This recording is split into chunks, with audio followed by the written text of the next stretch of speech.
14ই ডিসেম্বরে বুদ্ধিজীবীদের কারা হত্যা করল। স্বাধীনতার 53 বছর পরে আজ অবধি খুব পরিচ্ছন্নভাবে এই হত্যাকারী কারা, এই সত্যটা জাতির সামনে এখনো প্রকাশিত হয়নি।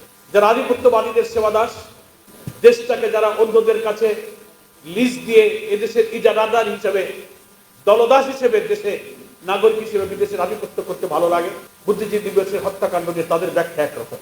ফলে রহস্যে ঘেরা এই বুদ্ধিজীবী হত্যার প্রকৃত রূপ, প্রকৃত হত্যাকারী খুঁজে বের করার কাজটা মনে এখনো সম্পন্ন হয়নি।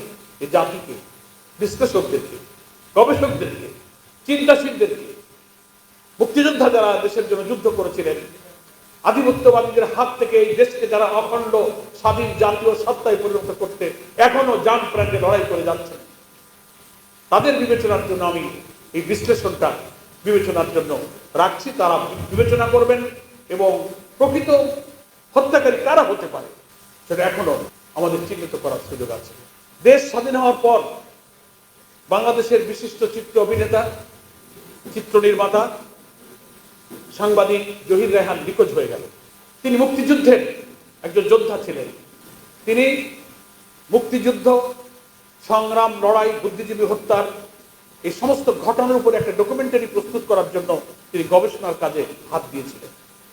দেশের গ্রামে গঞ্জে, নগরে, বন্দরে তন্ন তন্ন করে খুঁজে বিভিন্ন হত্যাকাণ্ডের কারণ, তার তথ্য, তার উপাত্ত, তার প্রমাণ, তার ছবি এগুলো সংগ্রহ করে একটা ডকুমেন্টারি তিনি তৈরি করার জন্য মাঠে নেমেছিলেন। জাতি ভেবেছিল যে জহির রায়হানের ডকুমেন্টারি তৈরি হলে অজানা এই সব ইতিহাস এবং সত্য বেরিয়ে আসে। অজ্ঞাত কারণে জানুয়ারি মাসের শেষের দিকে এসে জানা গেল জহির রায়হান নিখোঁজ, তাকে আর পাওয়া যাচ্ছে না।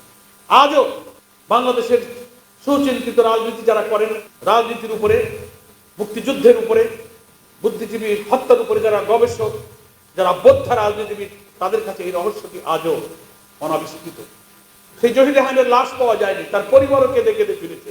অনেকেই মনে করেন জীবিত জহির রায়হানকে যদি পাওয়া যেত, এই চিত্র নির্মাতা জহির রায়হান সারা দেশে গ্রামে নগরে রাজনীতির সমীকরণের ভাজে ভাজে যেসব তথ্য খোঁজার জন্য তিনি অনুসন্ধানী একটা ইনফরমেটিভ রিপোর্টিং করার জন্য চেষ্টা করেছিলেন, ডকুমেন্টারি সহ তাকে যদি জীবিত পাওয়া যেত, তাহলে বুদ্ধিজীবী হত্যার আসল ইতিহাস এই জাতি জানতে পারত। কিন্তু তাকে, এই জাতির দুর্ভাগ্য, তার লাশ, তার সন্ধান, তার সেই ডকুমেন্টারি কোথায়, আজও এই জাতি জানতে পারে।